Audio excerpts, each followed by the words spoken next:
Your results will turn those who ignored you into fans. So don't slow your progress because you're trying to convince other people. Don't slow your progress because you're trying to drag too many people with you. Sometimes you're not hitting your goals because you are carrying the weight of those around you. And some people are just not ready to go where you are going, and you've got to recognize that.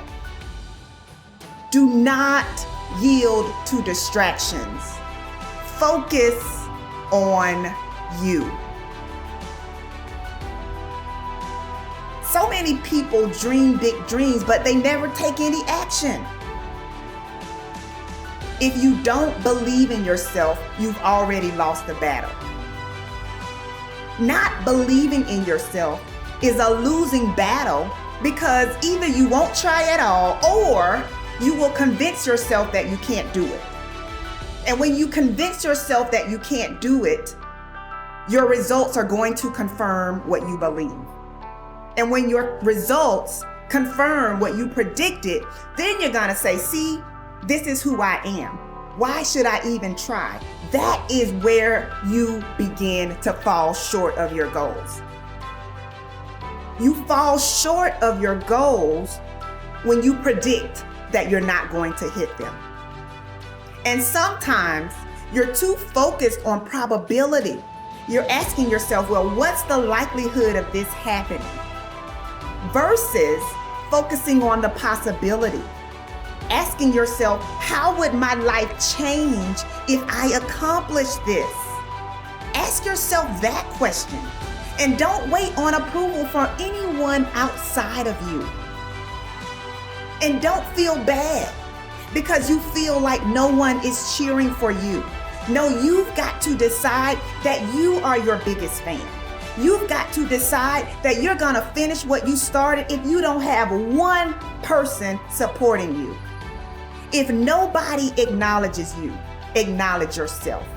If nobody supports you, support yourself. You achieve your goals only when you are disciplined enough to keep showing up when you don't feel like it. So don't just talk about what you want to happen. Commit to making things happen. Be an action taker. And recognize that you don't have to be jealous of anyone.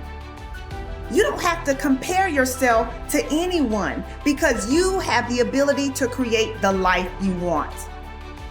So how about this? How about you try comparing yourself to the person you were 30 days ago?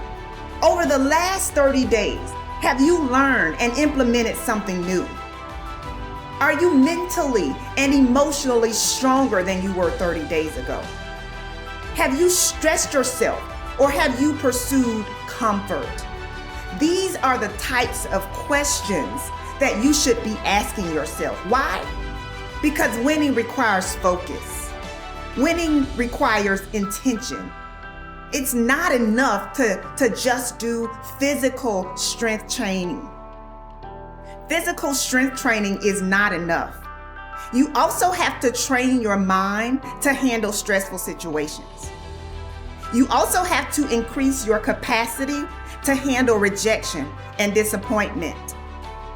Why?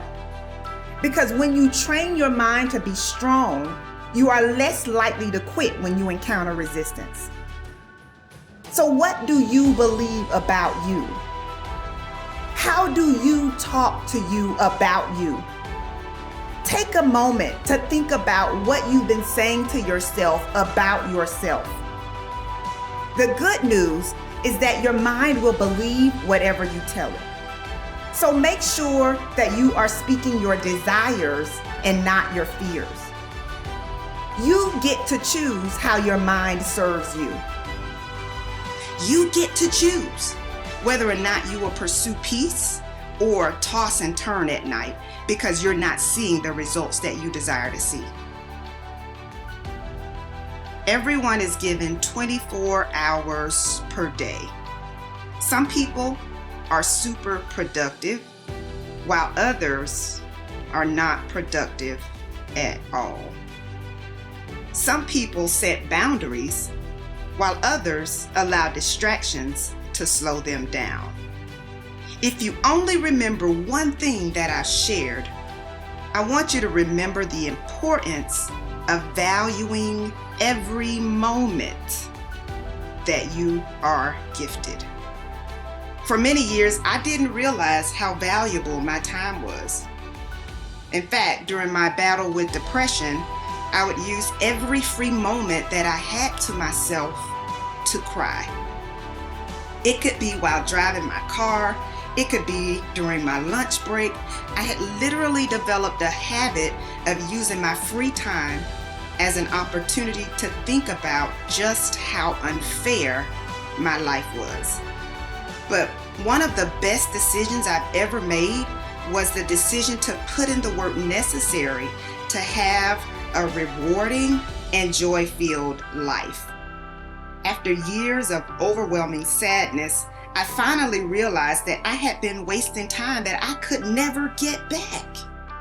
So I had to change my mental narrative. Am I problem-free right now? Of course not. But I do understand that worry and unhappiness is a distraction. So if unhappiness will not resolve your problem, doesn't it make sense to at least attempt to enjoy life? You know, it is possible to smile and enjoy your life even when you are going through a difficult situation. We all have valley moments. You just have to decide that you will not remain in the valley. I don't want you fighting meaningless battles. I don't want you trying to carry unmotivated people. I want you to say, you know what? I'm going to do this despite what's going on around me. You've got to recognize that your now is valuable.